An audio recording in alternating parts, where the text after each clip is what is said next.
When Chaz Harbison appeared on Season 4, viewers knew they were in for uncomfortable television. But nobody predicted just how deeply unsettling his storyline would become. Chaz is a retired US Marine Corps veteran with 20 years of service. That background suggests discipline, stability, and maturity. The man who appeared on screen displayed none of those qualities.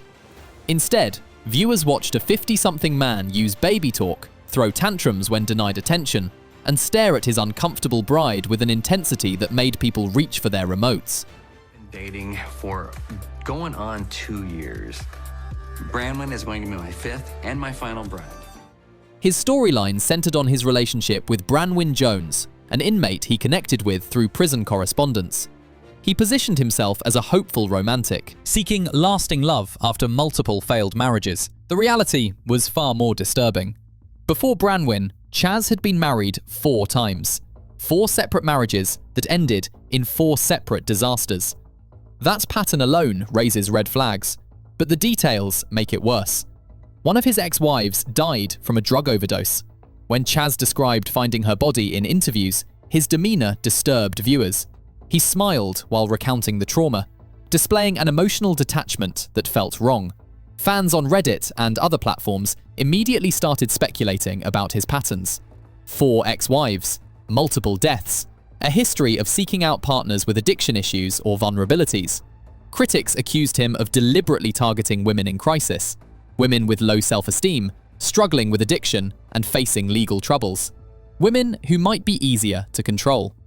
The accusations paint Chaz as predatory in his pursuit of love, someone who uses a savior complex to justify relationships with power imbalances built in from the start. His military background contrasted sharply with his on-screen persona. Where you'd expect confidence and emotional regulation, Chaz displayed neediness and desperation that viewers compared to teenagers, not grown men with decades of life experience. Online communities immediately labeled him creepy, ranking him alongside the most unsettling figures from other reality shows like Big Ed from 90 Day Fiancé or other franchise villains known for boundary violations. Chaz and Branwen's romance began through prison correspondence while she was serving time. He invested heavily in the relationship before ever meeting her in person. 2.5, something like that. It cost me about $4,000. Oh, speaking of. Oh, from Branwen. Hey, my beautiful bride. Hi. Hi. What are you doing? Looking at your ring and kind of getting everything all together and make the day perfect. He purchased a wedding ring worth over $4,000. He planned their entire future together in Kentucky. He built up expectations and fantasies while she was still behind bars, unable to escape or set boundaries. They married shortly after her release, in a quick ceremony that felt rushed even by reality TV standards. Cracks appeared immediately. Branwen had a history of legal troubles, including parole violations. She seemed hesitant about the marriage from the start, and viewers noticed her visible discomfort during intimate moments. Yeah. Yes, we finally did it. We finally did the dirty. Their kissing scenes became infamous for how cringeworthy they were. Branwen would cringe, pull away, or find excuses to leave the room, and Chaz would keep pushing, keep trying, keep pressuring.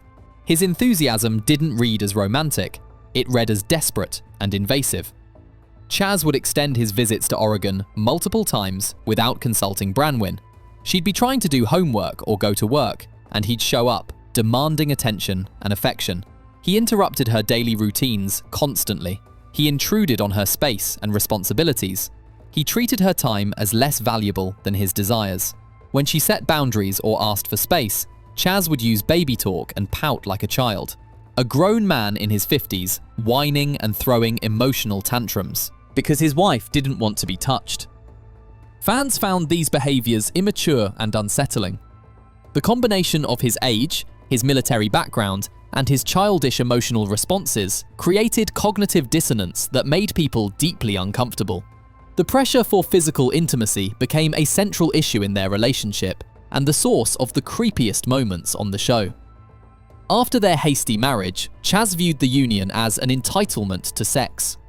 He expected Branwen to be available to him whenever he wanted, regardless of her feelings or comfort level. When she rejected his advances, he would whine, cry, or throw tantrums. Full emotional meltdowns because his wife didn't want to have sex with him. Many viewers interpreted this as emotional coercion. Using guilt and manipulation to pressure someone into physical intimacy they clearly don't want. Branwen frequently appeared disgusted during attempts at affection. She would cry, leave the room, or find any excuse to avoid him. Her body language screamed discomfort, but Chaz kept pushing. One episode showed Chaz planning a romantic honeymoon, building up expectations for physical intimacy. I'm having awkward intimacy. You want some water or something? No. I'm like trying to relax and I can't, and I don't know why. When Branwen rebuffed his advances, he appeared defeated and started whining about her lack of affection. Viewers mocked him as pathetic. But underneath the mockery was real concern about what they were watching. The scenes were so uncomfortable that some fans admitted they skipped his segments entirely. They couldn't watch a woman being pressured and a man refusing to respect her boundaries. Chaz's insecurity fueled constant paranoia. Living in different states, Kentucky for him, Oregon for her, he became increasingly suspicious of Branwen's activities. He received anonymous tips about her alleged involvement in sex work. Instead of approaching the situation with calm communication, Chaz confronted her in explosive, controlling ways. In one episode, he chased Branwen and her friend through Portland streets to confront her about an escorting profile. The scene showcased his intrusive and controlling tendencies, his inability to respect her autonomy or privacy. Jesus Christ. Go away! I just want to talk to you. No, I don't want to.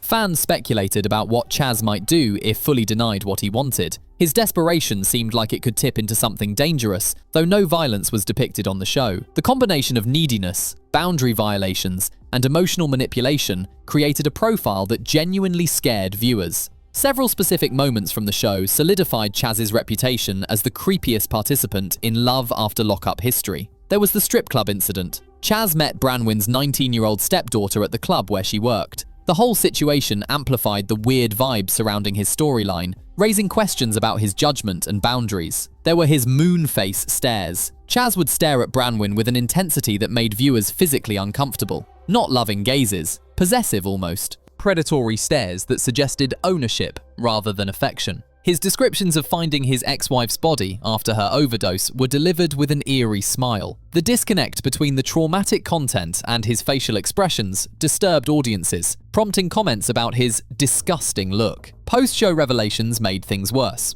It emerged that Chaz had been texting another woman while publicly mourning his failing marriage to Branwen. The hypocrisy suggested a pattern of emotional infidelity and an inability to commit, even while demanding absolute loyalty from partners. These incidents, combined with his persistent boundary violations and delusional romantic gestures, created a portrait of someone fundamentally unable to have healthy relationships. The marriage unraveled quickly. Branwen allegedly returned to sex work, including escorting and partnerships with her best friend. When Chaz discovered her extracurricular activities, he served divorce papers. He filed for an annulment in late 2022, finalized by December of that year. Challenges included serving papers across state lines, with Branwen making excuses and eventually facing another arrest for parole violations. Branwen was arrested in 2022 for issues like driving without a license or insurance. She continued cycling through the criminal justice system while Chaz moved on with his life. Post-divorce, Chaz expressed relief. He called the relationship a dumpster fire in interviews, positioning himself as someone who tried his best but couldn't save Branwen from herself. He focused on personal growth, discussing his struggles with addiction and his journey to sobriety. He emphasized self-development and overcoming personal demons in podcast appearances. Chaz shifted his attention to hobbies like music, playing in a band, and cars. He reflected on his military service in a 2023 YouTube interview, sharing lighter anecdotes like being kissed by Sandra Bullock. But the divorce and his reflections didn't address the core issues viewers identified: the pressure for intimacy, the boundary violations, the pattern of seeking vulnerable partners. In June 2024, Chaz mourned the loss of his mother, Catherine. He shared emotional posts about her passing and feeling undeserving of such a great parent, indicating a period of grief and adjustment. His social media presence quieted after that, with sporadic activity mostly centered on political opinions rather than personal updates. Looking at Chaz's complete story, the pattern is undeniable. A man with 4 dead ex-wives who seeks out vulnerable women with addiction issues or legal troubles, who love bombs them with expensive gifts and quick proposals, who pressures them for intimacy while ignoring their discomfort, who uses baby talk and throws tantrums when denied, who stares with possessive intensity, who chases partners through streets and demands access to their phones and bodies. Whether Chaz is malicious or just profoundly damaged himself doesn't matter to the people watching. The impact is the same. Women visibly uncomfortable, boundaries repeatedly violated, a power dynamic that feels dangerous. The military veteran who should have discipline displays none. The man seeking love creates only discomfort. The hopeless romantic comes across as a predator. Chaz Harbison earned his title as the creepiest man in Love After Lockup history through consistent, documented behavior that made viewers genuinely concerned for his partner's safety. One fan wrote, "I have so many questions about this couple with their weird kissing photo." Another one said, "Married multiple times, maybe gay, has weird strip on back of his head, considers it normal his fiancée finds him sexually repulsive. Give me some insight."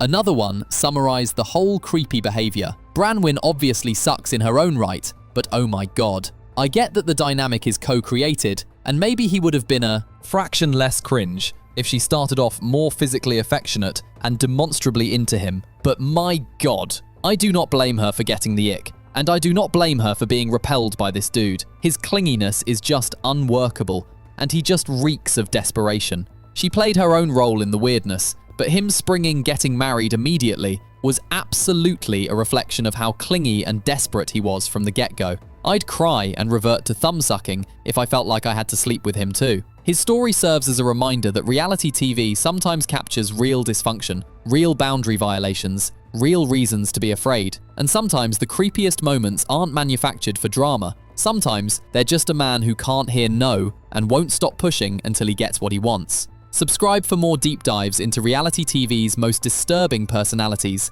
and the red flags everyone should recognize.